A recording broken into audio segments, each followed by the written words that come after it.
আমরা যেখানে গেছিলাম সেই জায়গা থেকে মোটামুটি 15 মিনিট সময় হাতে নিয়ে আমরা চলে আসলাম 108 শিব মন্দির। এটা হচ্ছে নবাবহাট মোড় থেকে একটুখানি আসলেই এই মন্দিরটা তোমরা দেখতে পেয়ে যাবে। তো এখন এখানে গাড়ি পার্কিংয়ের জন্য আলাদা আলাদা চার্জেস আছে।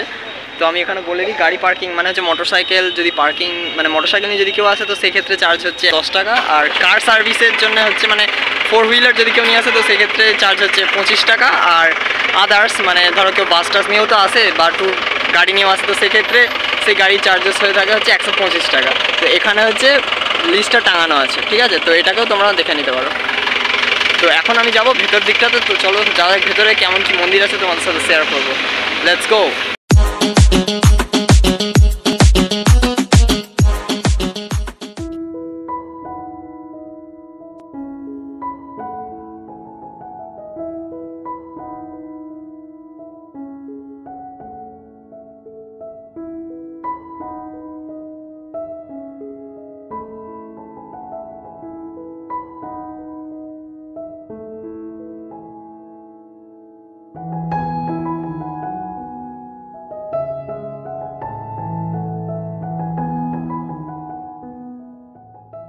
তো এইমাত্র প্রবেশ করলাম 108 শিব মন্দিরের ভেতরে। তো এখন আমরা দর্শন করব এখানে শিব ঠাকুরকে।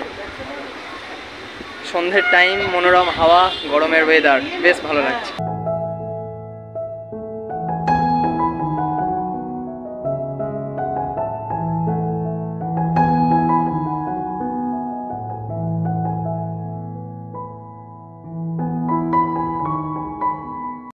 একশোয়াট শিব মন্দিরে এসে অনেক রকমের ভিউ দেখতে পাওয়া যায়। মোটামুটি সকালবেলার দিকে যদি তোমরা আসো তো সেক্ষেত্রে সেই সময় একটা আলাদা ভিউ থাকে, এবং রাত্রেবেলার দিকে যদি তোমরা আসো তো সেক্ষেত্রে একটা আলাদা ভিউ থাকে। তো আমরা এসেছি সন্ধ্যের টাইম। তো এই সময় মন্দিরের প্রত্যেকটা লাইট জ্বালিয়ে দিয়েছে, এবং প্রত্যেকটা এই যে স্ট্যাচু আছে, আর্কিটেকচার আছে, সেই সমস্ত লাইট কিন্তু জ্বালিয়ে দিয়েছে। আর যেটা দেখতে খুব সুন্দর লাগছে, তোমরা ভিডিওর মাধ্যমেই দেখতে পাচ্ছ। তো এইবার আমরা যাব, মোটামুটি অর্ধেকটা এসেছি, মানে আমার পিছনে দেখতে পাচ্ছ যেসব মন্দিরগুলো আছে। তো মোটামুটি এখনও সামনে অনেক কটা মন্দির বাকি আছে, তো সেগুলোকেও দেখবো। সামনের দিকে যাওয়া যাক।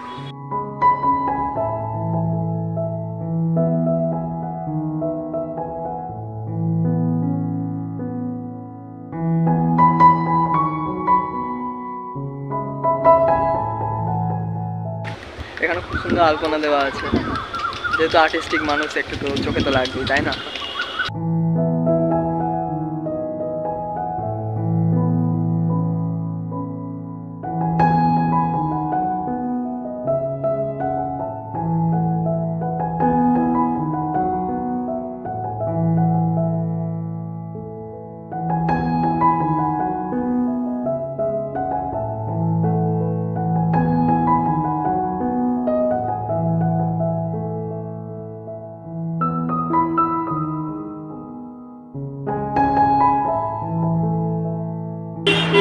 একশো আট মন্দির মোটামুটি ঘোরা হয়ে গেল।